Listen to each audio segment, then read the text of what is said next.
paz do Senhor Jesus, bom dia, meus irmãos. Mais um dia que o Senhor nos permitiu, mais um dia de graça, mais um dia da sua misericórdia.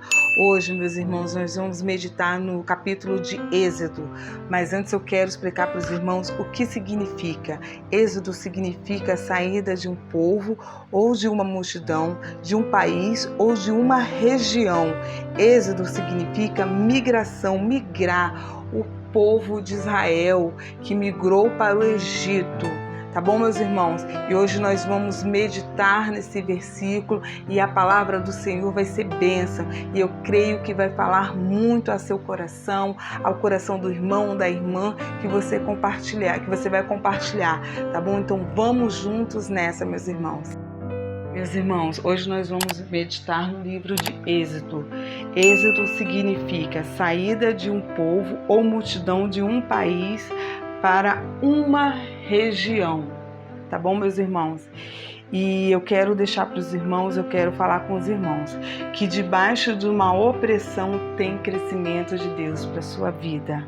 Vou repetir de novo, meus irmãos. Debaixo de uma opressão, eles podem estar te oprimindo, podem estar tentando te parar, mas debaixo de uma opressão tem crescimento de Deus para a sua vida, meu irmão, minha irmã, louvado seja Deus.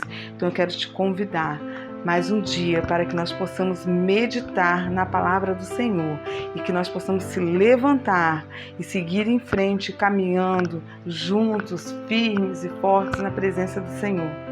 O versículo para a meditação de hoje que eu vou deixar para os irmãos fica lá em Êxodo, no seu capítulo 1, do versículo 12, que vai dizer assim: mas quanto mais os afligiam, tanto mais se multiplicavam, tanto mais cresciam, de maneira que se enfadavam por causa dos filhos de Israel.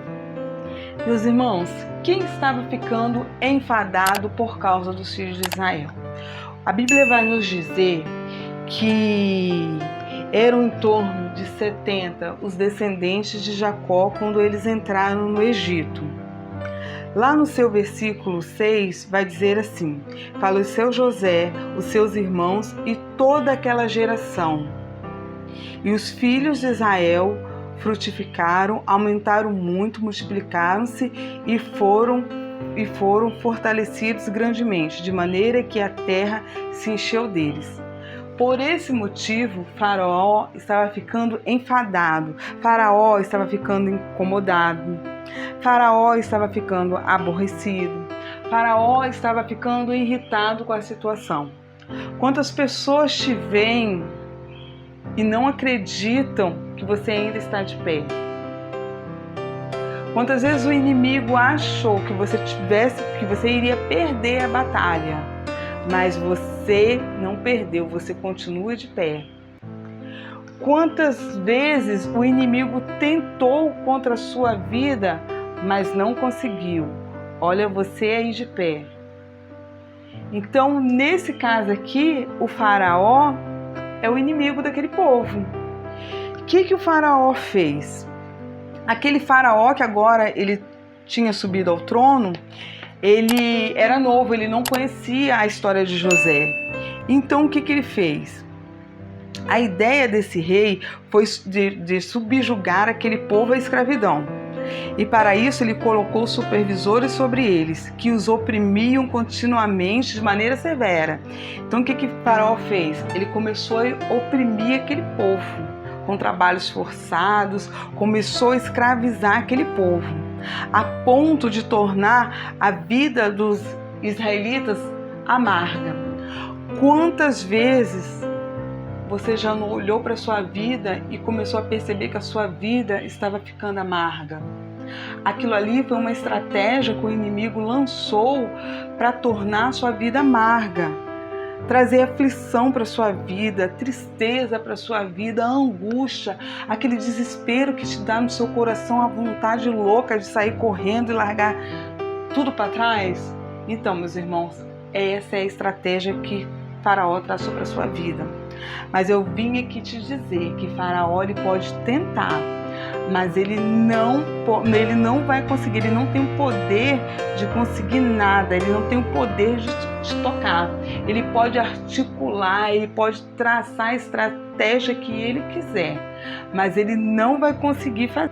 Meus irmãos, só que Faraó não sabia que Deus tinha feito uma promessa a Abraão. Deus tinha prometido a Abraão que ele seria pai de uma nação. E aquele povo que estava ali, quem dava crescimento ali, quem estava dando crescimento ali, era Deus, porque aquele povo estava debaixo de uma promessa. Aí o que acontecia? Contudo, quanto mais Faraó oprimia aquele povo, mais eles se tornavam numerosos. Por quê? Por causa da boa mão do Senhor que estava sobre a vida daquele povo. E quantas vezes tentaram impedir o seu crescimento? E Deus estava lá com as mãos. Quantas vezes tentaram frustrar os seus planos? E Deus estava lá com as mãos. Porque se Deus ele fez uma promessa, Ele é fiel para poder cumprir, meu irmão, minha irmã. Louvado seja Deus. Glórias a Deus, aleluia, Senhor Jesus. Então, Faraó, ele desconhecia a promessa daquele povo. Quantas vezes, até nós mesmos, nos esquecemos das promessas que Deus nos fez.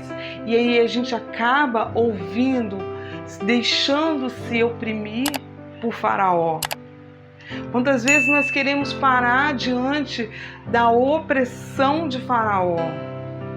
Quantas vezes nós queremos parar diante da tristeza do nosso coração, diante dos problemas que estão nos acontecendo, mas nós não podemos parar, porque nós temos uma promessa, meus irmãos.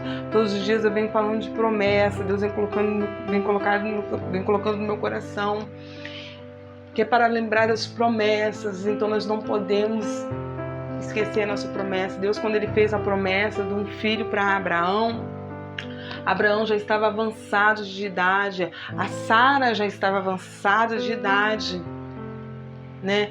Muitas das vezes a gente tenta fazer igual Sara, colocar a H, se precipitar, dar um jeitinho, porque muitas das vezes a gente acha que a gente pode dar um jeitinho, a gente pode ajudar Deus, mas Deus ele não precisava de jeitinho não. E a Sara, ela só percebeu isso depois da besteira que ela fez, colocando a H na cama de Abraão. Então, meus irmãos, minhas irmãs, se Deus ele fez uma promessa, Ele é fiel para cumprir. Aguarde no Senhor, há tempo para tudo. O que Deus te prometeu, nós ainda estamos debaixo da promessa do Senhor. Então Faraó, ele oprimia aquele povo porque ele achava que ele ia fazer parar o crescimento daquele povo. Meus irmãos, eu não vou me estender muito, porque isso aqui é só uma palavra para que nós possamos refletir no nosso dia, na nossa semana. Então eu quero dizer para os irmãos que tem situações ou provas que vão acontecer e que tem o objetivo de amargar a nossa vida e parar o nosso crescimento. Mas essa situação não terão sucesso se o nosso foco e a nossa fé estiver no nosso Senhor Jesus Cristo. Glória a Deus, aleluia, Senhor Jesus. Faraó pode até tentar sobre a minha vida e a sua vida, mas a mão do Todo-Poderoso está sobre nós o tempo todo, porque quem nos dá o crescimento é o Deus de Israel. E uma nova geração surgiu com aquele povo, conforme as promessas que Deus tinha feito a Abraão. O crescimento daquele povo, eles começaram a crescer e eles se multiplicaram, tá, meus irmãos? Então é assim que vai ser na minha vida e na sua vida. O crescimento que Deus falou que ia dar na sua vida, o crescimento que Deus falou que ia dar na minha vida, nós vamos continuar. Queira Faraó ou não, mas o nosso crescimento quem dá é Deus. Glórias a Deus, aleluias. Louvado seja o teu nome, Senhor Jesus, porque Deus é misericordioso a todo tempo. Deus nos deu o dom da vida, Deus nos presenteou. Louvado seja Então, nessa manhã, meu irmão, minha irmã, eu quero te convidar e agradecer mais uma vez por esse tempinho que você parou para estar me escutando e te convidar para orar. E agradecer mais um dia que Deus nos permitiu acordar, amanhecer, estarmos de pé para fazermos a nossa tarefa, estarmos com a nossa família, estarmos fazendo as nossas tarefas do dia a dia. Soberano Deus e eterno Pai, Senhor meu Deus e meu Pai, eu quero lhe agradecer, Pai, por esse dia de hoje, que o Senhor tem nos abençoado. Pai, eu quero entregar, Pai, a cada irmão, a cada irmã, Pai, em Tuas mãos. Senhor meu Deus e meu Pai, que o Senhor possa continuar, Pai, nos dando crescimento, nos dando entendimento, Pai, nos dando sabedoria, Pai, para que nós possamos, Pai, fazer a Tua vontade e o Teu querer. Soberano Deus e eterno Pai, toma, Pai, a casa dessa irmã, a casa desse irmão, Pai. Senhor meu Deus, toma, Pai, todas as pessoas, Pai, que vão ouvir esse áudio, que vão compartilhar esse áudio, Pai, que essa palavra, Pai, venha falar, Pai, mais e mais a cada coração. Senhor, meu Deus, meu Pai, eu quero agradecer também ao Senhor, Pai, a mais a essa oportunidade. E assim, Senhor Jesus, eu lhe agradeço em nome do Pai, do Filho e do Espírito Santo de Deus. Amém, Jesus. Muito obrigada, irmãos, de novo, pela oportunidade, por vocês terem parado uns 10 minutinhos para estar me ouvindo de novo com a palavra do Senhor. Então, até a próxima, em nome do Senhor Jesus, se assim Deus permitir.